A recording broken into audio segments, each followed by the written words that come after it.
Greetings, geeks and nerds, and ladies universe and white and nerdy.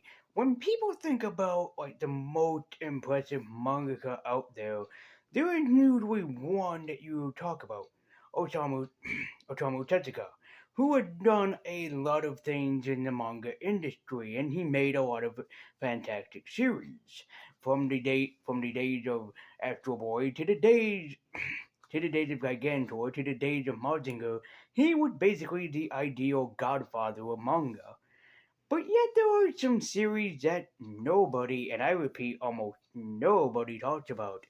And which brings me to one of the series that is recreated basically from an old manga of his. And that's not a joke. That, in fact, when I saw this inside of my own bookstore where I live, I couldn't even believe that he actually had a hand in creating this. And that is in question is Unico, which actually he created.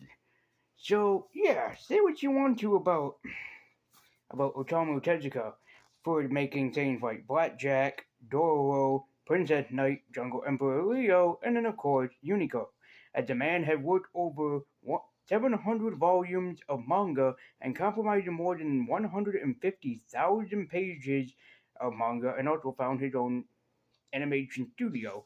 But when people talk about Osamu Tezuka's work, they usually reference like Doro, Princess Knight, and even Astro Boy. So why was Unico so forgotten? Well, it's kind of because, as far as I know, there is no English translation of Unico, at least the original series, and there is only a Japanese only animation project. And it's kind of easy to see that maybe, just maybe perhaps, that he dropped Unico to work on his other series, but I cannot confirm that here or there, and if somebody knows, please tell me in the comments down below. And of course, probably because Unico would not be as popular as Hello Kitty. And even I'll admit that I like Hello Kitty just as much as anyone else does. So, when I saw this in my bookstore, I honestly thought it was something new. But lo and behold, I find out it's technically a reboot of an old manga franchise. But is it a worthy reboot of an old manga franchise? If the Dororo anime can basically redefine Dororo and bring it back from pages of a manga to animation, could we do the same with Unico eventually? One could think. But that's not what we're here to talk about. We're here to jump into an old school manga that was redefined. And it was redefined by two people for Scholastic books. It was redefined by Samuel Satin, who is mostly known for Wolfwalkers, Dawn of the Sea, Secret of the Kells, and was artwork by Giwa Hero, I'm gonna say. I don't know if that is his actual name, who did some work in comic books, including working alongside Disney Japan, Nintendo, Square Enix, and also Edgy Tooth Productions. For us to say that he worked on it's Jeff, Superman Smashes the Klan, Gwenpool, The Unstoppable Loft, and Spider-Man and Venom, Double Trouble. So with that all said, and with quite an impressive work in the lineup, let's dive into Unico Volume 1 Awakening and see if this is a great reimagining of an old school, probably lesser known classic. So let's dive into Unico Awakening. By the way, I have to say I adore this cover. Look at it. You have the hero standing right dead center. You have a mysterious figure flying in the background, and then a monster overlooking everything. I actually like it. I also like the inclusion of the Japanese spelling for Unico, the kanji there. So kudos. And yeah, I don't know if there's any more volume to this, but I'd be happy to check it out. But damn, this is a really impressive and eye-catching cover. Anyways, we open up to the prologue. When humans were young and the gods were becoming older, a creature was formed from life's secrets, undercurrents. The unicorn. Really? That's what you're giving me, narrator? The unicorn? Okie dokie. Unlike other divine beings, the unicorn could travel to the lands of both gods and mortals, and wherever they went, they inspired. No, not really, but I'll take your word for it. What beauty. Eventually, the first unicorn birthed a family of four.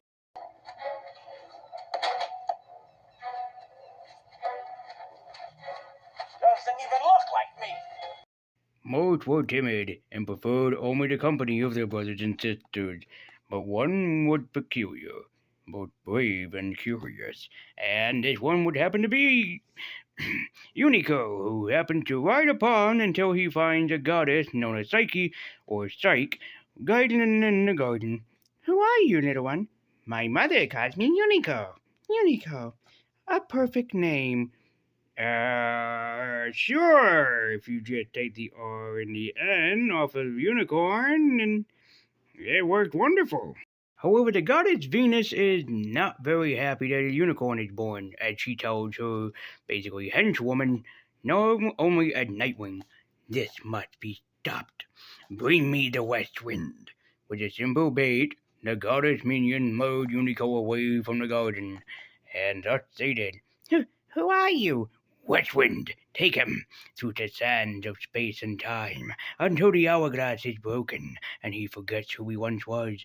Then leave him on the hill of forgetfulness, where he will wander for all eternity. As you wish, my goddess.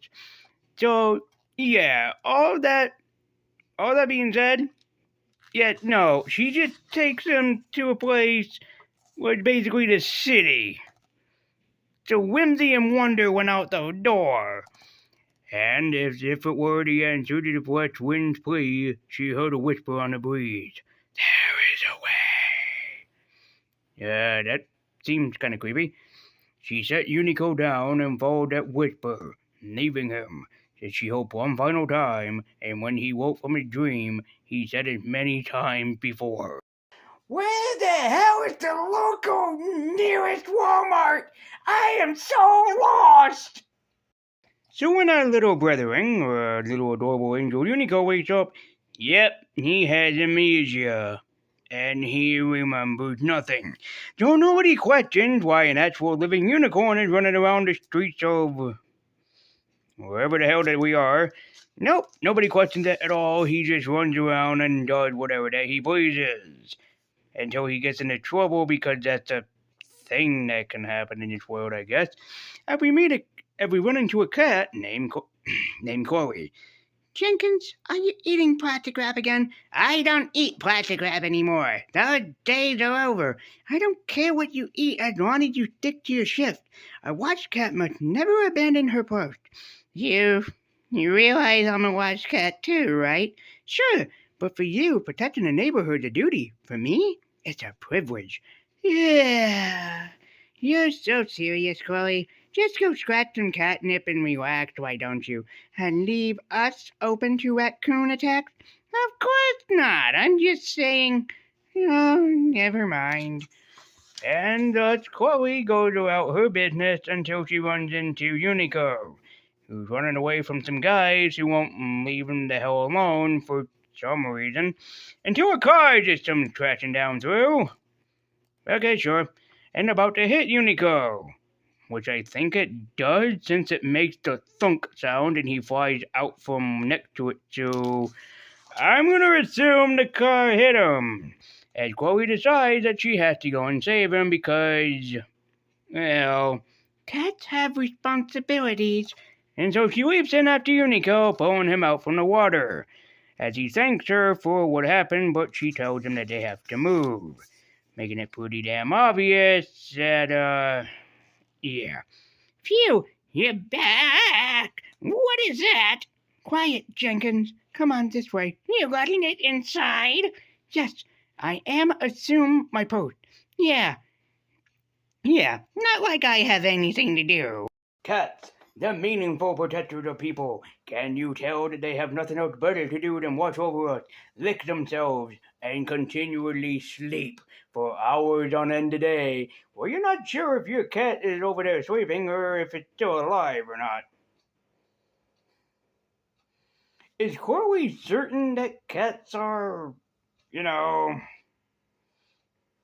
wash cats? I mean, it's kind of adorable, but have you ever watched your own cat? It doesn't do much during the day. It goes here, goes there, sleeps, licks itself, uses the bathroom, eats, drinks, and that's about it. Cats are not very protective creatures, is all I'm trying to say. You'd have better would pig from the frickin' home than you would having, yourself right now. But thus Chloe's master comes home, and he's very happy to see his little kitty cat, but not his girlfriend Daedra, or Deidra if you prefer.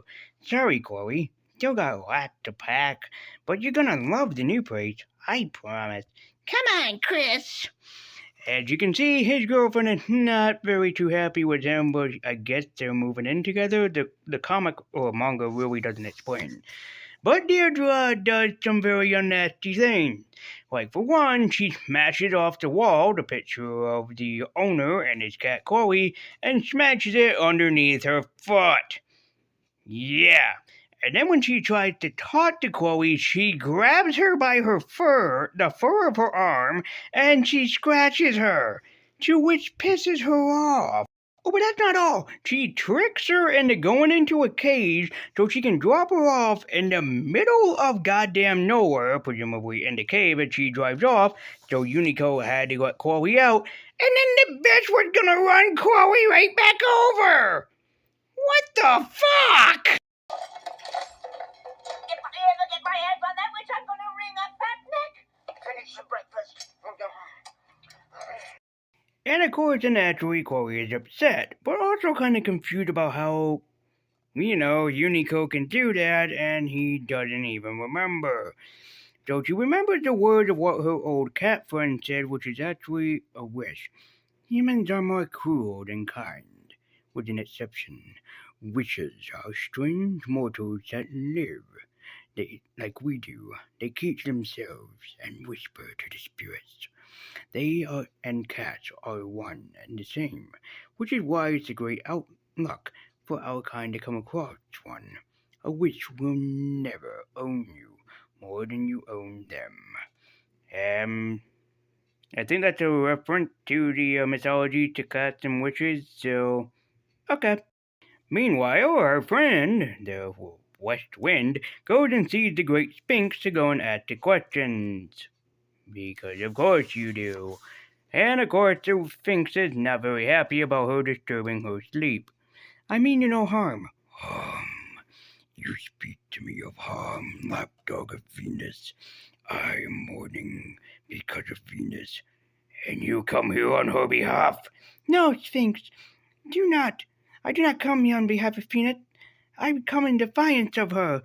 And the look of the Sphinx is like, bitch, really? You're gonna lie to me? Because I know the truth here.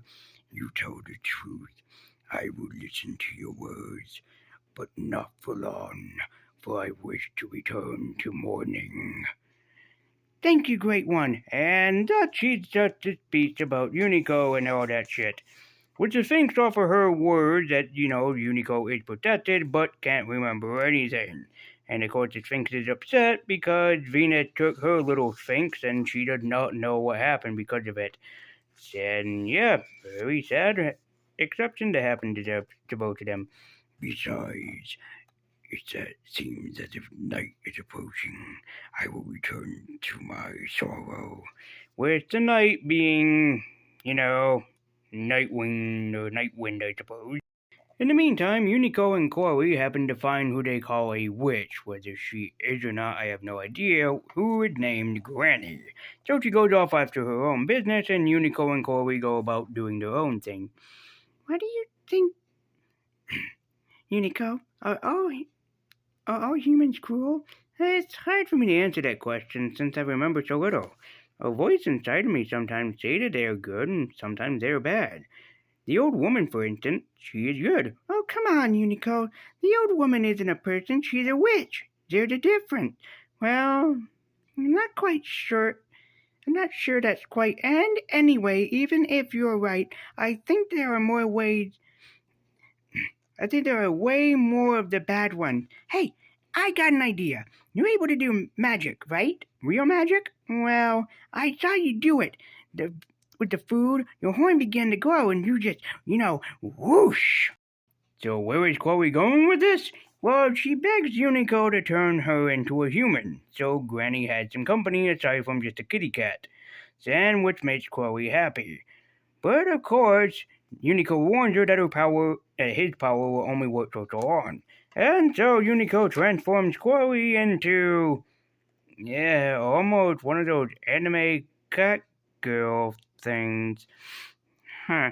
Unico, look at me. I knew you could do it.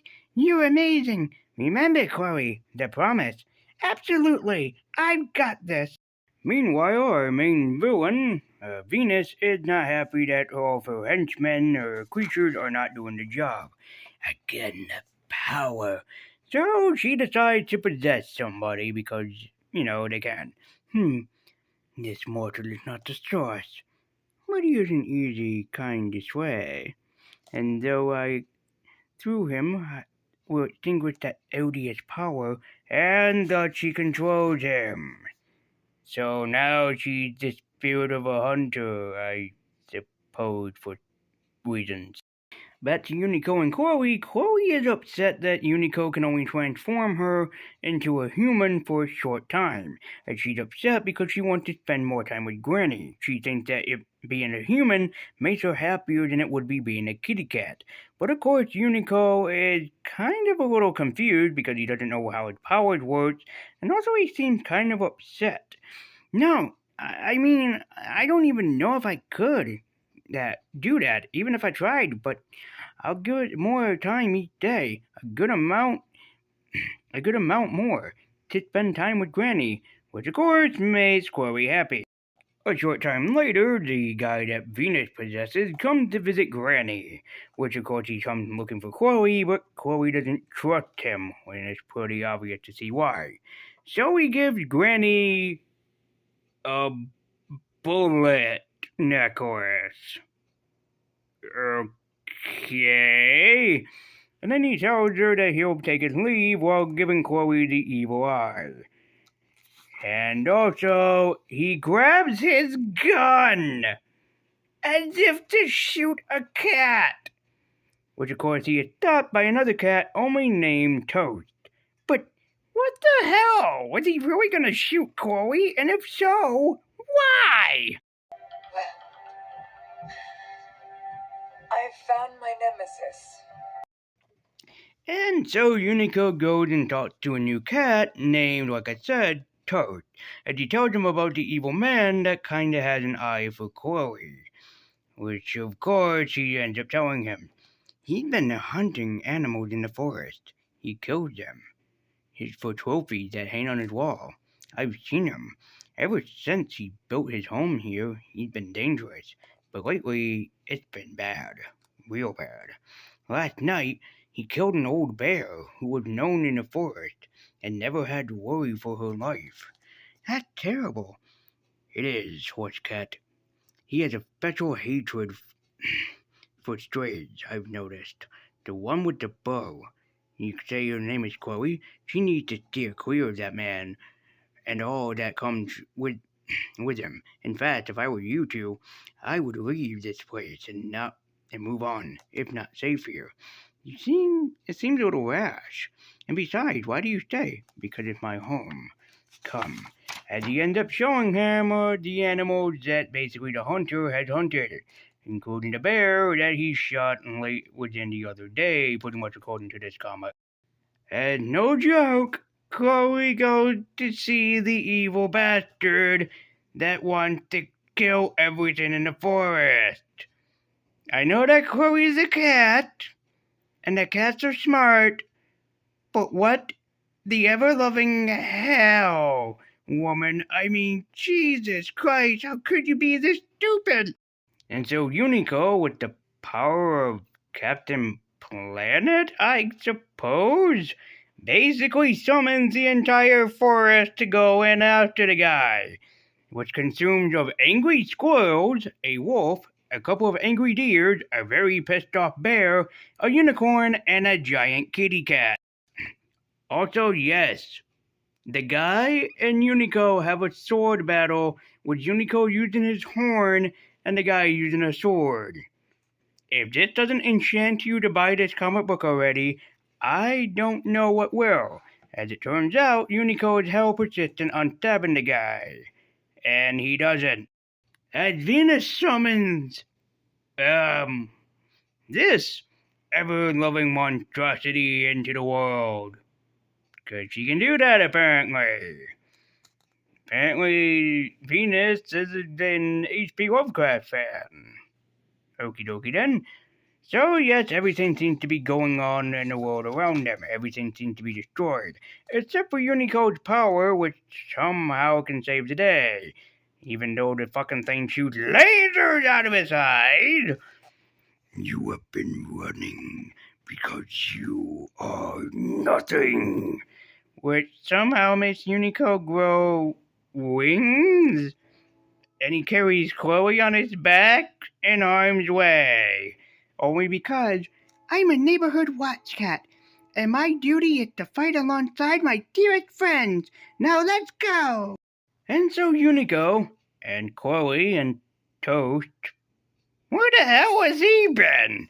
Basically, it's at the end, the monstrosity, and Unico becomes a ghost unicorn now. He's glowing. What is he? Who's the one and only Malcolm?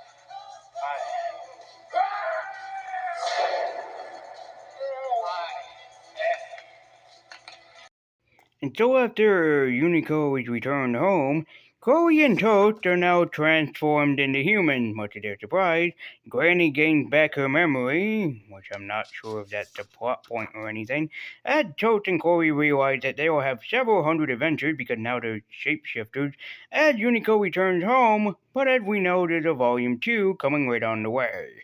So and our story ends on a picture of Unico almost being like a space baby. And so that was Volume 1 of Unico, or the re-edition of Unico called Unico Awakening. Is it any good? Actually, yeah. Despite my jests and jokes throughout the whole thing, it actually was pretty damn enjoyable. I really did like it. The story is kind of intriguing. I wish that we had more of a chance to explore the mystical world that Unico was a part of, but I get that it's supposed to be a fantasy that takes place in a real life thing. I love the inclusion of Chloe, and even Toast was even an enjoyable character, as he was a wild cat who was just trying to help his friend, just the same as Chloe was trying to help her master. And Unico was an awesome addition. Which, of course, he is the character right now that basically every media character in movies, video games, etc., that's like, I have these very amazing powers, and I don't know how to use them. So, I would highly recommend checking out the re-edition of Unico, or the Scholastic version of Unico. Basically, it's just called Unico Awakening if anybody is looking to check this out. So, I would really recommend to do so, and it came out in 2024. And I did pay only $13 for this. Online it might be cheaper, but yeah, give it a shot. And also, if you are an Osamu Tezuka fan, definitely check this one out. So anyways, thank you guys so much for watching. I believe Universe, have what nerdy keep it on. Be sure to like, share, comment, subscribe, hit that bell icon so you can be notified every single time I make an upload. And if you want to join me and want to talk to me or just follow me on Twitter, you can do so with the link in the description down below. But anyways, I believe Universe, I believe nerdy keep it on. And until next time, guys, and as always, take care.